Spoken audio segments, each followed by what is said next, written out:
बिस्मिल्लाहिर्रहमानिर्रहीम। अस्सलाम वालेकुम नाज़रीन, मैं हूं आसिम नसीर और आप देख रहे हैं हमारा यूट्यूब चैनल आसिम सीरीज। नाज़रीन, हमारे साथ मौजूद हैं मशहूर उमर एस्ट्रोलॉजर न्यूमरोलॉजिस्ट मलिक महबूब साहब। अस्सलाम वालेकुम मलिक साहब, क्या हाल है, कैसे हैं आप? वालेकुम अस्सलाम। अल्लाह का शुक्र है। आप बताएं आसिम भाई, क्या हाल चाल है आपके? बिल्कुल ठीक मलिक साहब। अप्रैल का महीना जो है तकरीबन अपने इख्तिताम की जानिब आ चुका है और मुज़ाकरात के हवाले से हम आपसे कई वीलॉग कर चुके हैं और आपने हमेशा यही कहा है कि मुज़ाकरात आपको नज़र नहीं आते, अगर होंगे भी तो कामयाब नहीं होंगे।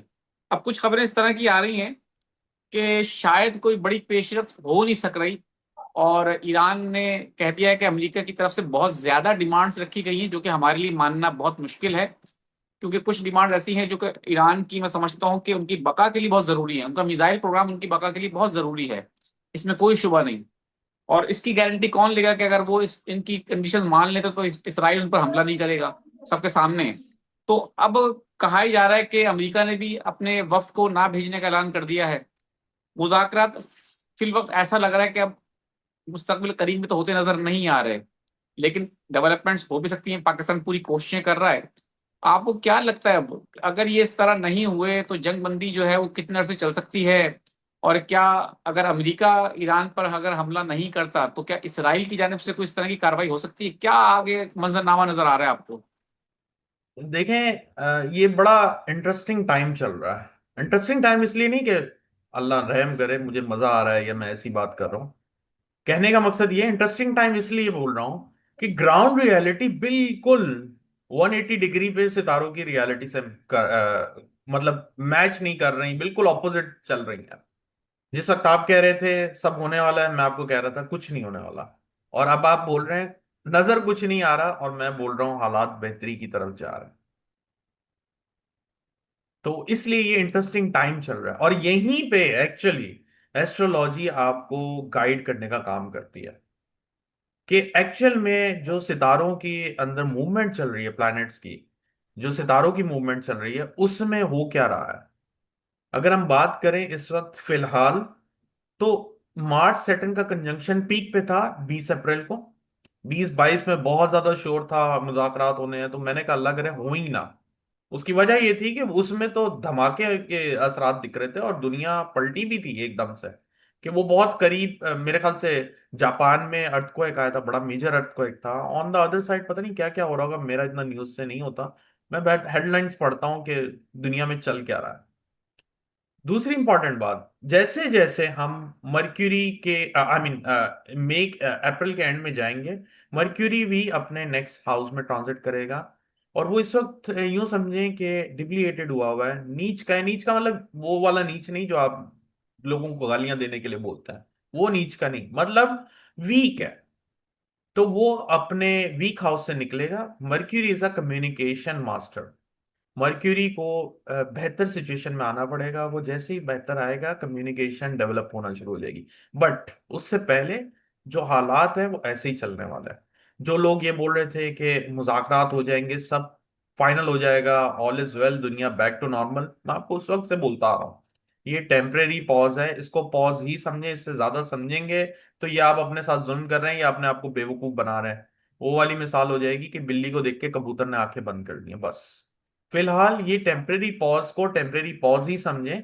दुनिया एक ट्रांसफॉर्मेशन के अमल से गुजर रही है, उसको तकलीफ होगी। चाहे आप हो, मैं हूं, कोई भी दुनिया का शख्स हो, उसको तकलीफ होगी, क्योंकि दुनिया ही ट्रांसफॉर्मेशन से गुजर रही है। ट्रांसफॉर्मेशन के बाद जब दुनिया निकलेगी, ये दुनिया ये नहीं रहेगी, ये बात भी याद रखिएगा। बहुत कुछ चेंज मतलब होगा।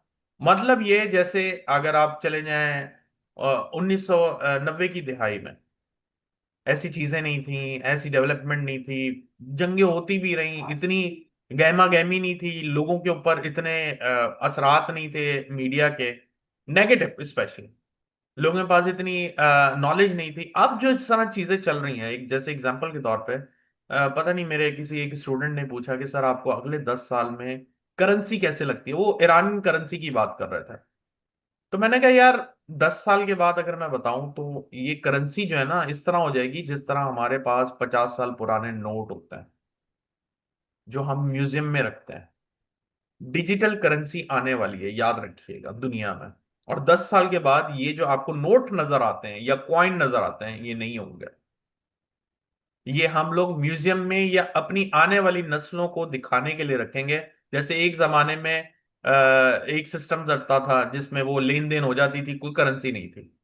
इस तरह से ये चीजें चेंज हो रही हैं। इन चीजों में चेंजेस में हमें अपने आप को इन रखना पड़ेगा। अगर हम आउट होंगे तो बिल्कुल ही आउट हो जाएंगे। तो पत्थर का जमाना तो नहीं आने वाला, मुझे लगता है डिजिटल दौर आने वाला है।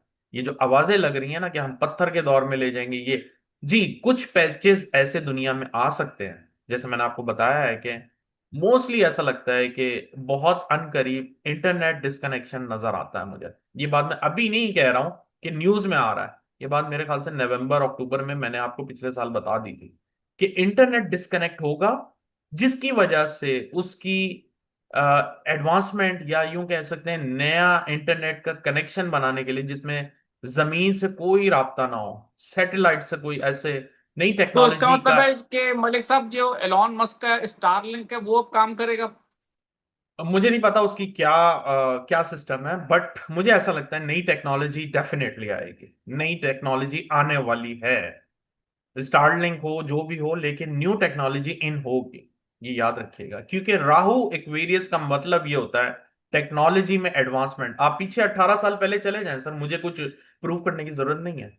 राहु 18 साल बाद, हर 18 साल के बाद राहु एक्वेरियस में आता है। और जब भी आता है मुस्लिम कंट्रीज के लिए प्रॉब्लम होती है। इंटरनेट या टेक्नोलॉजी में एडवांसमेंट आती है, सिंपल सी बात है, इसमें कोई बड़ी बात नहीं है। अब ये जो चीजें हो रही हैं, अब आप बोलेंगे इंटरनेट वैसे भी डिस्कनेक्ट हो सकता था। यस, हो सकता था। लेकिन मैं आपको बता रहा हूं, पानी पानी पानी में प्रॉब्लम्स हैं। पानी का जो मुद्दा है वो जरूरी नहीं है। पिछले साल पानी का मुद्दा ये था कि इंडिया ने पाकिस्तान का पानी रोक दिया। ठीक है, इस साल में ये हो रहा है कि पानी में जंग हो रही है, ऑयल प्राइसेस बढ़ रहे हैं, एनर्जी क्राइसिस नजर आते हैं, तो ये आपके सामने आएंगे। अब एनर्जी क्राइसिस से रिलेटेड बहुत सारी अलग चीजें भी हैं। अब अलग चीजों में ये भी पॉसिबल है कि हो सकता है पानी नहीं हो, कोई और लिक्विड ऐसी चीजें पानी के अंदर आ जाएं, जिससे पानी जो है मिल मतलब उसके अंदर प्रॉब्लम्स हो पानी में, कोई किसी तरह की बीमारी आ जाए, कुछ भी ऐसे केसेस सामने आ जाएं जिसमें पानी की वजह से ये कुछ हो रहा हो। मतलब वबाएं, बीमारियां, शॉर्टेज, पानी की शॉर्टेज, ऑयल, एनर्जी क्राइसिस, ये सब नजर आता है इस साल। मैंने आपको इसीलिए बोला था ये जंग वाइंड अप हो जाए, बंद हो जाए, या फिर किसी तरह से मुआहदा हो जाए, पानी में मसाइल नहीं खत्म होंगे, क्योंकि प्लैनेट वो दिखा रहे हैं। तो जो टाइम पहले चल रहा था मई का स्टार्टिंग, सॉरी अप्रैल के 20 से, तो उसमें तो मैं बिल्कुल भी नहीं चाह रहा था कि किसी तरह का मुआहदा हो, क्योंकि वो मुआहदा सक्सेसफुल नहीं होना था। इनफैक्ट उसकी वजह से मसाइल बढ़ने थे। तो चलो वो तो नहीं हुआ, लेकिन अलबत्ता अभी भी कम्युनिकेशन लैक कर रही है। तो मुझे नहीं लगता कि ये कम्युनिकेशन अभी बिल्ड होगी जब तक मर्क्यूरी नेक्स्ट हाउस में ट्रांजिट नहीं करेगा, क्योंकि मर्क्यूरी बिल्कुल ठीक वीक है साइन में। मलिक साहब, आखिर में मैं आपसे सिर्फ ये पूछना चाहता हूं कि अप्रैल का महीना तकरीबन इख्तिताम पजीरी की तरफ है अपने। मई के महीने में अब तो कोई डेवलपमेंट्स मुझे लगता है अगर होगी भी तो मई के महीने में होगी। मई के महीने में अगर मुज़ाकरात की बात दोबारा शुरू होती है तो मई के महीने में आपको आसार नजर आते हैं? मुस्तकिल जंगबंदी, मुज़ाकरात, कामयाबी? सर ये मुस्तकिल जंगबंदी नहीं होने वाली। चाहे ये कल मुज़ाकरात हो जाए, चाहे 10 दिन बाद, महीने बाद, 2 महीने बाद। देखें पिछले साल भी सीज फायर हुआ था ईरान इसराइल का। ये सीज फायर तक ही कहानी रहेगी, मुज़ाकरात नहीं होंगे। नहीं हो सकते मुज़ाकरात। मुज़ाकरात के लिए संजीदगी चाहिए। ये प्लेनेट तो वॉर दिखा रहे हैं, ये सब चल रहा है। आने वाले दिनों में मजीद मसले बढ़ेंगे। और मैंने आपको कहा था कि अमेरिका निकल जाएगा इस जंग से, देख ले, चाहे ना चाहे वो निकल चुका हुआ। आप माने ना चलें, माने, नो बिल्कुल। नो नो नो डाउट उन्होंने ब्लॉकेट रखा हुआ, लेकिन वो इस जंग से अल्टीमेटली बाहर हो चुका होगा। बिल्कुल सही बात है, बिल्कुल ठीक बात है, बिल्कुल ठीक है मलिक साहब, बहुत बहुत शुक्रिया। मैं आखिर में कुछ लोगों के सवालात लेना चाहता हूँ। जी। माय नेम इज मोहम्मद नाम है इनका, डेट ऑफ बर्थ है 27 अगस्त 1989। वो कह रहे हम्म। हैं 2026 जनवरी 2026 से रिस्क की तंगदस्ती की वजह से बहुत परेशान हूँ। सोच रहा हूँ साउथ अफ्रीका से कहीं और मूव हो जाऊं। सर ऐसे रिस्क ना लें, आपके लिए थोड़ा प्रॉब्लम रहेगा, लेकिन 2026 अगस्त से इंशाल्लाह बेहतरी आ जाएगी। अगर आपकी मूवमेंट भी नजर आ रही है, लेकिन मैं जायचे के बगैर आपको रिकमेंडेशन नहीं दे सकता। मोहम्मद जवाद हैं, 18 अक्टूबर 1999 इनकी डेट ऑफ बर्थ है। शादी और बाहर जाने के हवाले से पूछ रहे हैं, कोई चांस है? जी, बाहर जाने के इम्कानात बहुत ज्यादा नजर आ रहे हैं, और शादी इनकी 2026 के अक्टूबर के बाद न्यू बिगनिंग्स भी दिख रही हैं।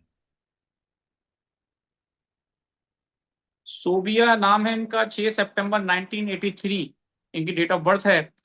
हम्म। जापान में रहती हूँ, क्या मुझे यहाँ रहना चाहिए या पाकिस्तान वापस चली जाऊं? जायचा देखना पड़ेगा, बट आपका टाइम थोड़ा बहुत ऊपर नीचे होगा। आई डोंट थिंक सो कि आपको अभी मूवमेंट इसमें मुझे नजर आ रही है आपकी। 3 मार्च 1973, अपनी हम्म। आमदन बढ़ाने के लिए जॉब जारी रखूं या किसी कारोबार की तरफ कदम बढ़ाऊं? जायचा देखना पड़ेगा, लेकिन अभी फाइनेंशियली ऐसा लगता है थोड़ा ट्रिकी टाइम चल रहा है इनके लिए। 5 नवंबर 2005 इनकी डेट ऑफ बर्थ है। वो पूछ रहे हैं कि मेरे लिए कौन सा प्रोफेशन जो है, वो करियर जो है वो बेहतर रहेगा? बिजनेस एंड बैंकिंग, अकाउंटिंग वगैरह इनके लिए बहुत अच्छा रहेगा। लेकिन बिल्कुल ये ठीक है साल मलिक आपके साहब। लिए थोड़ा सा टफ रहेगा, बी केयरफुल, न्यू बिगनिंग्स भी हैं। बिल्कुल ठीक है मलिक साहब, बहुत बहुत शुक्रिया हमें वक्त देने के लिए। नाज़रीन, यहाँ हमारे वीलॉग का वक्त खत्म हुआ। मुझे और मलिक महबूब साहब को दें इजाजत। आखिर में हमारा वही पैगाम है, मुस्कुराएं, प्यार बांटें और अपने आसपास के लोगों का ख्याल रखें। अल्लाह हाफिज।